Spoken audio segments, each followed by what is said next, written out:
Hello, everyone. My name is Jennifer Ho, and Group 1 will be presenting Case 2 3 Ford Motor Company Supply Chain Strategy. Today, we will be going over general issues, main stakeholders, theory and concepts, symptoms and problems, alternatives and evaluation criteria, best solution and implementation plan, evaluation and review of the project, and current status update. Ford Motor Company was founded by Henry Ford in 1903. In the 70s, Ford became one of the top 3 largest automakers in the United States.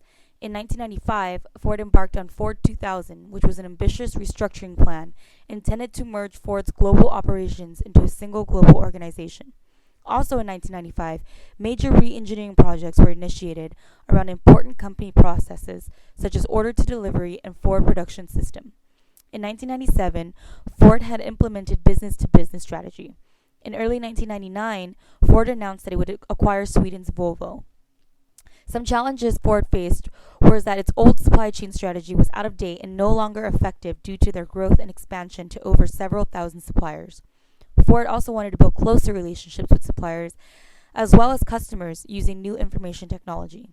The domestic car market is being encroached upon by foreign competitors.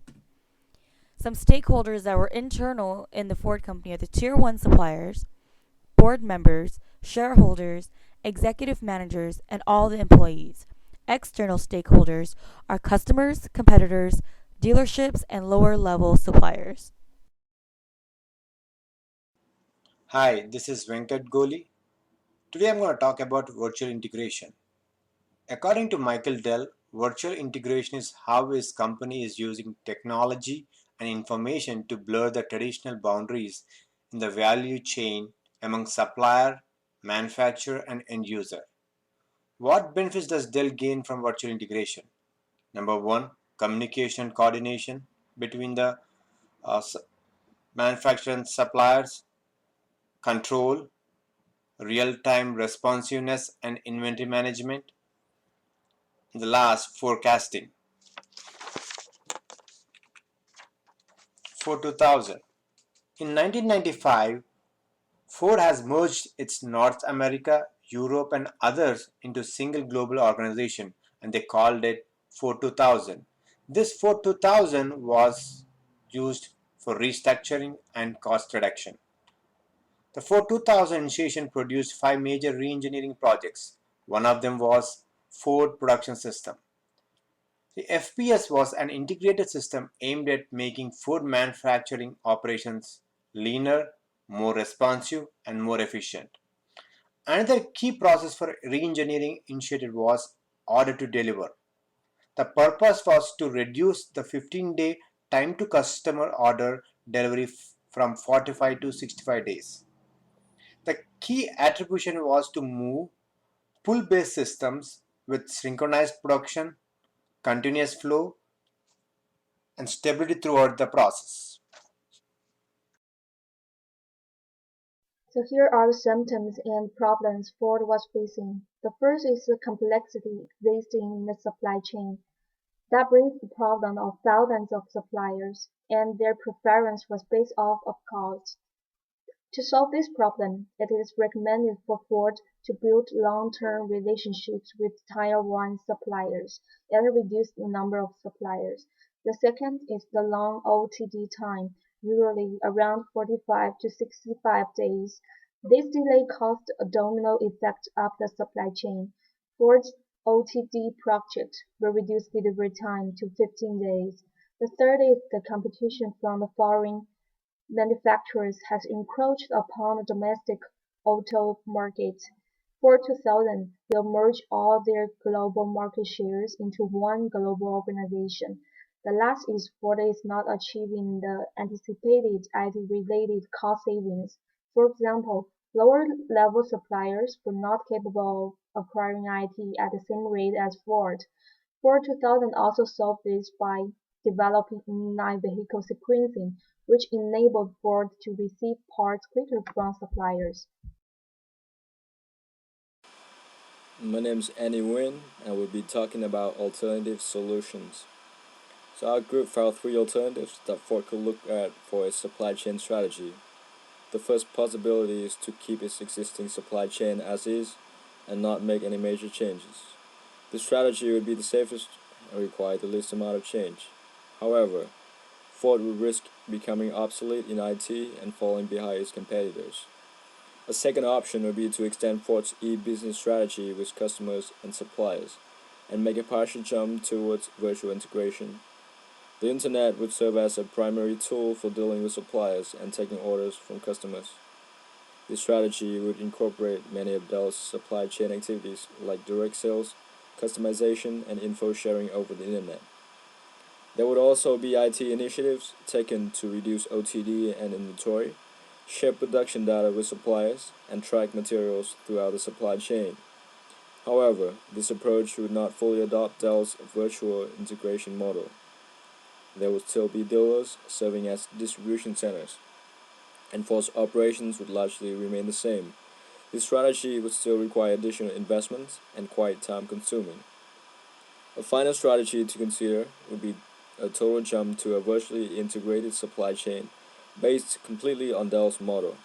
Ford and all its suppliers would share info between the systems and the Internet to coordinate the flow of materials and production.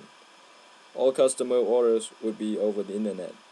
A pull system would be implemented where production and material orders were based on real-time data from customers' orders, thus reducing inventory and OTD.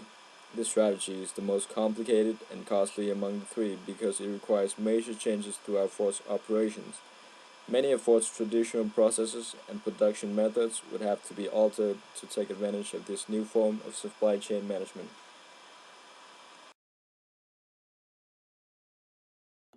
Hello, I'm Eric Moore. I'm going to tell you about the best solution for the Ford Motor Company supply chain strategy case. The solution is to extend e-business with customers and suppliers, allowing virtual integration to bolster communication, meet demand, and improve forecasting. Make a partial change towards virtual integration, allowing for Ford's dealerships to act as regional hubs for business. Enable customization and ordering online, but maintain physical dealerships. How this strategy actually works is to enable customization and ordering online, but to maintain the physical dealerships. Use the dealerships as showrooms for products so customers can get ideas for customization. Dealers in each geographical location should pull demand from the manufacturer to cover mass order needs and have the adaptability for individual customization. Take IT initiatives to reduce order to delivery time by mass producing base models and allow for base models to be customized. Implementation timeline. Implementation should take 1 year with continual work to streamline this large supply base. Within 2 to 4 months, select service partners through requests for proposals that provides financial, technical, and operational information from potential vendors. Within 4 to 6 months, deploy 3 IT divisions, networking, processing systems, and facilities to set the initial foundation for the new IT infrastructure. At 6 to 8 months, deploy a real-time inter-networking infrastructure to fit a supply chain strategy. This infrastructure will improve processes and efficiencies.